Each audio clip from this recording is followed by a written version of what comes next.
네, 반갑습니다. 근현대사 다큐프로 동아리 타이틀 프레메이커 이슈 브리핑을 시작하겠습니다. 지난 4월 6일 박근혜 씨에 대한 1심 재판 선고가 있었습니다. 이날 박근혜 씨의 혐의는 총 18개였고 18개의 혐의 중 5개는 뇌물, 11개는 직권남용과 강요, 1개는 공무상 비밀누설, 나머지 하나는 강요 미수였습니다. 그중 삼성이 한국동계스포츠영재센터에 준 16억과 미르와 K스포츠에 준 204억 원 완전 무죄 선고가 나왔습니다. 최종적으로 징역 24년에 벌금 180억 원이 나왔습니다.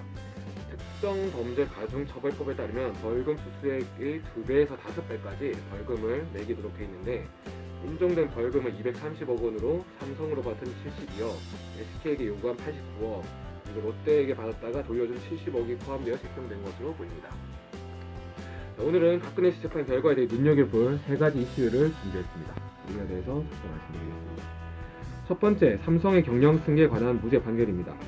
삼성과 관련해 제기된 박 전 대통령의 무죄 사실 중 핵심으로 꼽혔던 제3자 뇌물공여죄는 모두 무죄 판단이 내려졌습니다. 재판부는 박 전 대통령이 이재용 삼성전자 부회장으로부터 경영권 승계라는 포괄적 현안이나 개별 현안에 대한 부정한 청탁을 받는 대가로 뇌물을 수수했다는 혐의 자체를 인정하지 않았습니다.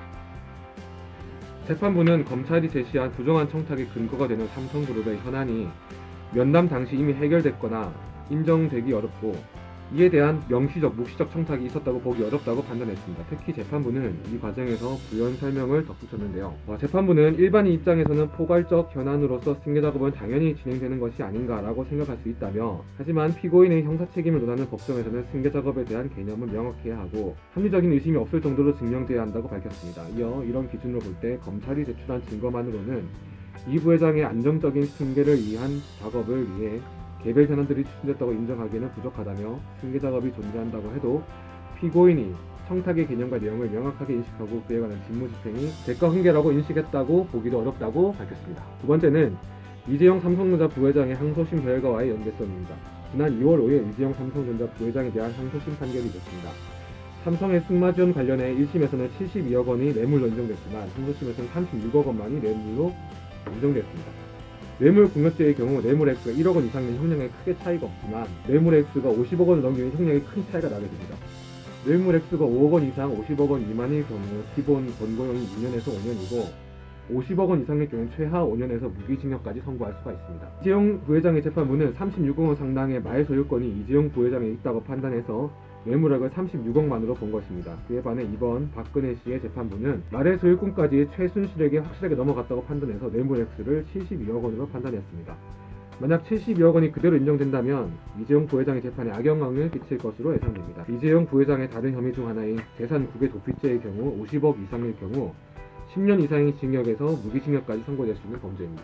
마지막으로 박근혜 씨의 혐의가 이것으로 끝나는 것이 아니라는 점입니다. 검찰은 박근혜 씨에 대해 추가 기소를 진행했고 이 재판은 아직 진행 중입니다.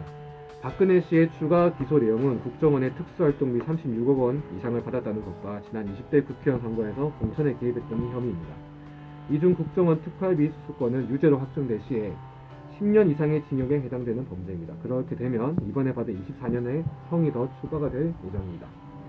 이상으로 1심 재판 결과 중 눈여겨볼 점을 말씀드렸습니다. 박근혜 씨는 사상 초유로 국정농단을 일으키고 민주주의를 망가뜨린 범죄자입니다. 그가 대통령이 집권할 때 수많은 사람들이 죽었고 쓰러지고 눈물 흘렸습니다. 특히 세월호 참사 당시 아무것도 하지 않은 그의 비인간적인 모습은 아주 끔찍한 지경입니다. 다시는 이런 일이 일어나지 않도록 하기 위해서 우리 모두 깨어있는 시민이 되어야 되겠습니다. 이상입니다.